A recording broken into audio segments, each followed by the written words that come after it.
Bora falar de futebol, bora falar da vitória do Palmeiras por 1-0 sobre o Botafogo, encerrando a primeira fase do Palmeiras no Campeonato Paulista, com liderança geral. A gente precisa falar alguns números importantes da história do clube, inclusive não só dessa competição, e também falar sobre o jogo. É importante a gente mencionar algumas questões que não foram legais, outras que merecem atenção, enfim. A gente vai falar sobre isso já já. Se você não me conhece, meu nome é Rodrigo Fragoso, eu sou setorista do Palmeiras na TNT Esportes e faço análises nas minhas redes sociais. Bom, vamos lá, para começar, antes de falar sobre o jogo, sobre o 1-0, sobre escalação, sobre mudanças, é preciso destacar que o Palmeiras encerra mais um Campeonato Paulista sem ser derrotado na primeira fase. Parece pouco, mas quando a gente olha principalmente para os números dos grandes rivais do Palmeiras, a gente percebe o tamanho desse feito. O Palmeiras tem 36 jogos de invencibilidade nos 3 campeonatos paulistas de 22, 23 e agora 24, falando em primeira fase. 36 jogos sem uma derrota sequer é muita coisa. Para você ter uma ideia, no mesmo período, o Corinthians e o Santos perderam 11 jogos. O São Paulo perdeu 8 jogos e o Palmeiras não perdeu um sequer. É um número realmente impressionante que o clube atinge, sendo campeão dos últimos 2, com o detalhe de que perdeu 2 jogos, é bem verdade, em 22 e em 23, melhor dizendo, mas os 2 foram revertidos, né? Foram as 2 finais nas partidas de ida, perdeu para a equipe do São Paulo por 3-1, reverteu no Allianz Parque por 4-0, perdeu para o Água Santa por 2-1 na Arena Barueri e venceu no Allianz Parque por 4-0, as únicas 2 derrotas dessas 3 edições de Campeonato Paulista. Números impressionantes mesmo. Bom, agora a gente vai falar um pouquinho do jogo, depois de falar um pouquinho da parte histórica, que é muito relevante e é importantíssimo se destacar, né? Até porque é bom destacar que nessa edição que o Palmeiras classifica líder geral, o próprio Corinthians, por exemplo, nem para a próxima fase vai. O Santos avançou na cola e o São Paulo decide, se eu estou gravando esse vídeo na noite de sábado, ainda não sei se o São Paulo passou ou não, mas o Palmeiras, por exemplo, assim como o Santos, já chegou classificado na última rodada. Então é realmente assim, no detalhe, mas é importante destacar esses feitos, porque quando você olha para os números, faz comparações, você vê que é realmente uma consistência gigante. Sobre o jogo, sobre Palmeiras e Botafogo, vamos lá. Para começar, escalação. Precisava fazer teste, mexer, olha só, poupar não precisava, é fato, porque passou uma semana sem jogar e vai passar mais uma sem jogar. Então poupar, não precisava poupar ninguém. Mas o técnico Abel Ferreira resolveu tirar os amarelados. É isso mesmo. Então muita gente falou, ele poupou o Endrick, poupou o Zé Rafael, poupou o Gabriel Menino. Não, ele não poupou. Ele tirou do jogo porque os 3 estavam pendurados. Caso eles levassem um cartão amarelo, eles deixariam de ser opção nas quartas de final do Campeonato Paulista, jogo único. E o Abel não quis correr esse risco. Quando você fala, mas aí eles entram nas quartas e continuam pendurados? Eu respondo, não continuam pendurados. No mata-mata, os cartões são zerados. Por isso, o Abel fez esse movimento. Em relação às peças que entraram, Lázaro, esse foi um teste, não há dúvida, e um teste de uma peça nova. Na minha concepção, ele foi pouco acionado diante do que poderia ser a participação dele em campo, tá? Enquanto ele esteve no gramado, o Lázaro ele acabou jogando aberto, como um ala, e poucas vezes o Palmeiras acelerou o jogo para deixá-lo no mano a mano, que é onde ele se sente confortável. Quando ele ficou no mano a mano em 2 oportunidades, uma no lançamento à frente, na profundidade, e outra num passe que ele recebe e vai para o cruzamento, opta para cortar para dentro para o cruzamento, ele faz um cruzamento fantástico para o Flaco e ele quase abre o placar. Então, para mim, o Lázaro tecnicamente mostra que tem capacidade de entregar, mas o time precisa criar situação, porque ele é um jogador de mano a mano e não foi tão criado o tipo de situação. Em relação ao outro nome que entrou no time, e aí entrou por uma questão bem interessante, que é um teste colocando o Marcos Rocha no banco, mas já dando a entender que o Mike vai assumir a posição, reassumir a posição. A gente sabe que tem, basicamente, 2 características muito diferentes, Marcos Rocha e Mike hoje. O Marcos Rocha é um jogador que é muito mais um fechador de linha do que propriamente um jogador de construção de lá de trás. Ele sempre faz aquela construção de 3 com os zagueiros. quando está em campo, e auxilia mais à frente para cruzamentos, mas está na construção da jogada inicialmente. O Mike não, o Mike faz o Piquerez descer e ele é quem sai o cara mais solto, como um ala mesmo, jogando aberto. E ele foi para campo hoje. E aí vem a reposição, que para mim não foi um teste, foi só uma reposição. O Rony entrando no lugar do Endrick, e reposição porque o Endrick estava com cartão amarelo e o Abel não quis arriscar perdê-lo, sem dúvida. Então o Rony acabou entrando ali no lugar do Endrick. E vamos lembrar, né? O Rony, ele é um jogador de profundidade, então o jogo não estava muito propício para ele. O próprio Abel já falou isso, é um atacante de profundidade.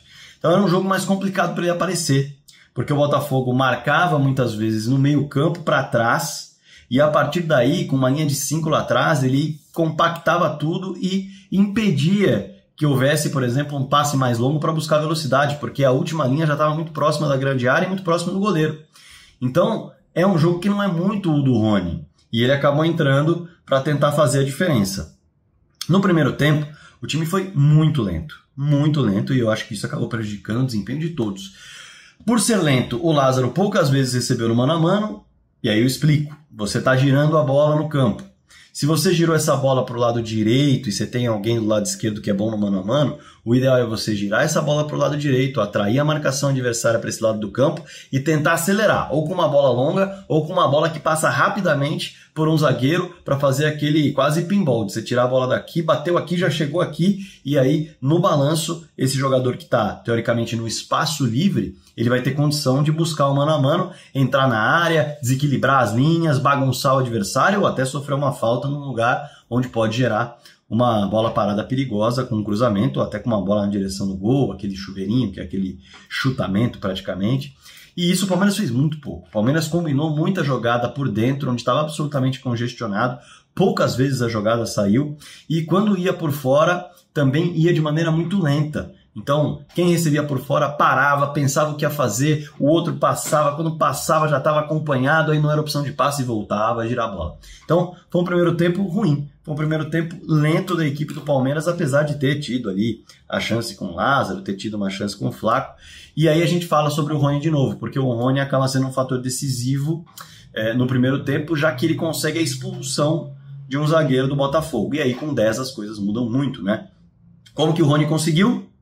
Na jogada D, acabei de falar, profundidade. Numa roubada de bola do Palmeiras, o Palmeiras conseguiu com o Flaco fazer um belíssimo lançamento. Que passe do Flaco, hein? Que passe do Flaco, se você não viu, veja.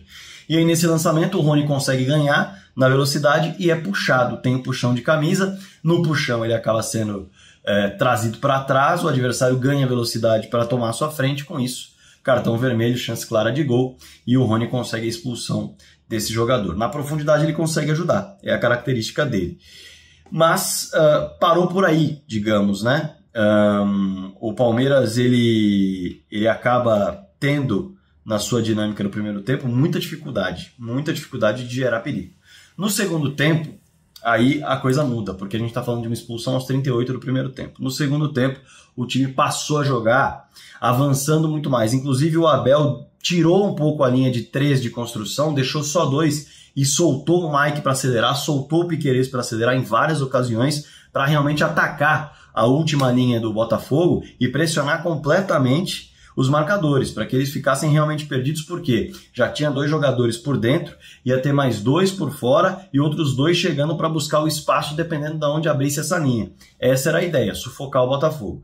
O começo do primeiro tempo não foi tão sufocante, depois o Palmeiras começou a achar justamente os espaços. Por quê? Porque acelerou. Quem assiste o segundo tempo, e dá para assistir, vai perceber que o Palmeiras conseguiu, pelo lado esquerdo, com Vanderlan, Caio Paulista, próprio Veiga em muitas ocasiões, trabalhar um pouco a bola, atrair a marcação do Botafogo, e o Mike ficava livre do lado direito o tempo todo. E aí o Palmeiras girava muito rápido, ou com a bola passando pelo volante, ou com o lançamento que vinha, por exemplo, do Murilo, passe longo do Luan, e o Mike pegou várias vezes a bola no mano a mano. E o Mike acabou gerando muita jogada de linha de fundo, algo que o Palmeiras tem muito pouco ultimamente. Gerou muita jogada de linha de fundo, com cruzamento para trás, para chegada, teve Flaco tentando gol, teve bola desviada no bate e rebate, e no fim das contas, numa jogada em que tem Mike tabelando e ultrapassagem, o Mike sendo protagonista nessa jogada de linha de fundo que o Palmeiras não tem tido com frequência, conseguiu gerar perigo. E em uma jogada que não foi de linha de fundo, mas foi uma jogada em que o Mike recebe um passe em velocidade e o Mike novamente se destacando, ele faz o cruzamento para o Rony fazer a movimentação que ele gosta, porque ele não é um jogador alto, mas ele consegue ajudar na profundidade e no posicionamento para brigar por uma bola aérea. Brigou e conseguiu colocar a bola na rede. Então o Rony acabou sendo decisivo, apesar de ser um jogador que tem entrado muito mais saindo do banco do que propriamente como titular no time do Palmeiras. Nessa oportunidade ele conseguiu ser decisivo no primeiro tempo expulsando um jogador e depois colocando uma bola na rede, que o Palmeiras não conseguiu colocar outra. O gol da vitória foi dele. Em relação às alterações, eu acho que o Palmeiras melhorou, tá? Para concluir no segundo tempo, mas melhorou também porque tinha um número maior de jogadores à disposição na linha e conseguiu acelerar mais o jogo para buscar principalmente o Mike pela direita, como eu disse. Caio, eu acho que entrou com muito receio de errar. O Caio, em várias ocasiões, poderia buscar o drible, poderia buscar um mano a mano que o Mike buscava o tempo todo, e ele não buscou. Ele optou por passar a bola para trás, passar a bola para trás, passar a bola para trás. Eu esperava que o Caio fosse buscar um pouco mais o mano a mano ali do lado esquerdo. O Vanderlan sim, o Vanderlan ele inclusive se posicionou muitas vezes para receber esse passe para buscar o cruzamento e ele conseguiu em algumas ocasiões cruzar. Acho que o Vanderlan entrou bem, entrou com aquele ímpeto de tentar maltratar a última linha do adversário. E uma alteração que eu achei uma alteração questionável, bastante questionável, foi a alteração do Breno no Rafael Veiga. Na minha concepção, tinha John no banco para tentar colocar onde ele se sente confortável, que é justamente no lugar do Veiga. Tinha Luiz Guilherme no banco, que poucas vezes foi utilizado nessa função, e as melhores jogadas do Luiz Guilherme no profissional são por dentro, são como meia central. Tinha o próprio Estevão para jogar, ele poderia entrar porque acabou entrando o Marcos Rocha, a depender das circunstâncias, dava para tentar com dois laterais esquerdos, não são laterais esquerdos, mas tem... O Caio entrou mais... Eles entraram revezando ataque e lateral, né? Para buscar empurrar o adversário para trás do lado esquerdo. Mas assim, dava para fazer isso com o Estevão também. O Mike estava atacando muito o lado direito. Dava para colocar o Estevão por lá, dar mais minutos para ele. Ele entrou contra o São Bernardo muito bem, depois não entrou mais. Então eu acho que seria uma peça também a ser testada, que eu senti falta. Palmeiras encerra essa primeira fase com a liderança geral e com alguns testes que poderiam, na minha concepção, acontecer com uma maior frequência do que aconteceram. O Estevão é um dos casos, Luiz Guilherme como meia é outro caso, o John como meia até teve mais oportunidades do que eles, mas poderia ter uma sequência maior também ali na meia, que é onde ele gosta de jogar também, e não da esquerda para dentro. Eu acho que alguns testes poderiam ter sido feitos com maior frequência, mas a gente sabe a importância que se tem da liderança geral dentro do Palmeiras, dentro da comissão técnica, e a opção foi por alguns testes ao longo dessa fase, alguns encaixes que ele quis fazer nessa linha de trabalho com 3 zagueiros, com 3 meio-campistas mais característicos como volante, enfim. Esses testes foram feitos, eu acho que ainda dava para testar um pouco mais a molecada. Mas é fato que a primeira fase foi um sucesso para a comissão técnica e para o Palmeiras conseguir o objetivo de ser líder geral. Quero saber de você, afinal, o que achou desse duelo contra o Botafogo? Podia testar outros nomes, não podia testar? Faça suas considerações, suas críticas, seus elogios, o que você bem entender. O Palmeiras ainda não tem um adversário definido, está entre Água Santa e Ponte Preta, para a gente entender quem vai pegar o Palmeiras no jogo que deve ser em Barueri mais uma vez. O Allianz Parque ainda não tem previsão, mais uma semana para o time trabalhar sem jogo no meio de semana. Comenta aí embaixo, lembrando, meu nome é Rodrigo Fragoso, sou setorista do Palmeiras na TNT Esportes, faço análises nas minhas redes sociais focadas no clube. Deixa o like que é muito importante, comenta aí embaixo, inscreva-se no canal, se quiser ser membro do canal eu vou ficar muito contente, eu mandar o Adel demais também, vai ser muito bom. Combinado? Bora falar de futebol.